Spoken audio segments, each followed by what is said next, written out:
कभी अगर बनना हो तो बाज बनना, लेकिन कभी तोता मत बनना। तोता बोलता तो बहुत है, लेकिन ज़्यादा ऊंचाई तक उड़ नहीं सकता। बाज बोलता बहुत कम है, लेकिन सबसे ऊंचाई पर उड़ता है, और बाकी पंछियों का राजा होता है एक बाज। आज मैं आपको 5 ऐसे पॉइंट्स बताऊंगा जो कि हर इंसान को बाज से सीखना चाहिए, और लाइफ की बहुत बड़ी लर्निंग है इन 5 पॉइंट्स में। पहला लेसन, ईगल फ्लाई अलोन। बाज अकेले उड़ता है और बाकी पंछियों के मुकाबले सबसे ऊंचाई पर उड़ता है। बाज अकेले उड़ेगा, लेकिन कभी भी चिड़िया और छोटे पंछियों के साथ नहीं उड़ेगा। बाज हमेशा या तो बाज के साथ उड़ता है या फिर अकेला उड़ता है, और इस समय यह सीख मिलती है कि छोटी सोच वाले लोगों से हमेशा दूर रहें और अकेले रहो, क्योंकि यही वो समय है जब खुद को जानने का असली मौका मिलता है।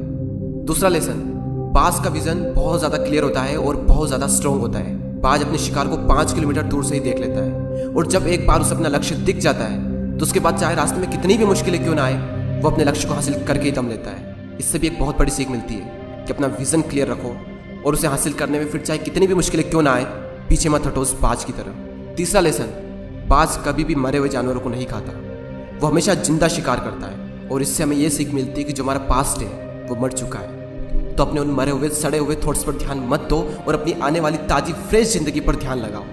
अपने पास्ट की पुरानी यादें जो तुम्हें तंग करती है उन्हें वहीं रहने दो जहाँ पर उसकी जगह है, और तुम्हारे पास्ट की जगह है तुम्हारे पास्ट में, उसे वर्तमान में जगह मत दो। क्योंकि एक बार अगर तुम्हारा पास्ट तुम्हारे प्रेजेंट में आ गया तो तुम्हारा पास्ट तुम्हें कभी प्रेजेंट में नहीं रहने देगा। पास्ट में तुम्हारे साथ कितना भी बुरा क्यों ना हुआ हो, वो सब यादें, वो सब थॉट्स मर चुके हैं, और उस बाज की तरह बनो जो कभी भी मरी हुई चीज़ों को नहीं खाता।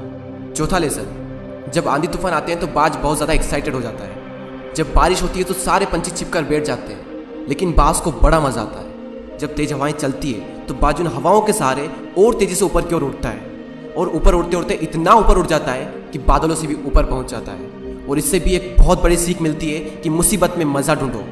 और नेपोलियन हिल ने एक बार कहा था कि हर बड़ी चुनौती अपने साथ में एक बहुत बड़ा अवसर लेकर आती है। तो उस बाज की तरह तुम भी अपने अवसर को पहचानो, और जिस दिन तुमने अवसरों को पहचान लिया तो सारी मुश्किलें तुम्हारे नीचे होगी और तुम उन मुश्किलों के ऊपर होंगे। फिफ्थ लेसन, बाज अपने घोंसलों में से सॉफ्ट घास को हमेशा निकाल देता है, ताकि बाज का जो बच्चा होता है वो उसमें कंफर्टेबल ना हो सके, क्योंकि अगर वो घोंसले में कंफर्टेबल हो गया तो वो वहीं रहना पसंद करेगा। लेकिन बाज ऐसा कभी होने नहीं देता। बाज एक पंछी है और उसे भी ये बात पता है कि there is no growth in comfort zone. लेकिन हम तो इंसान है ना, और इंसान होने के बावजूद भी कई सारे लोग इस बात को समझते ही नहीं।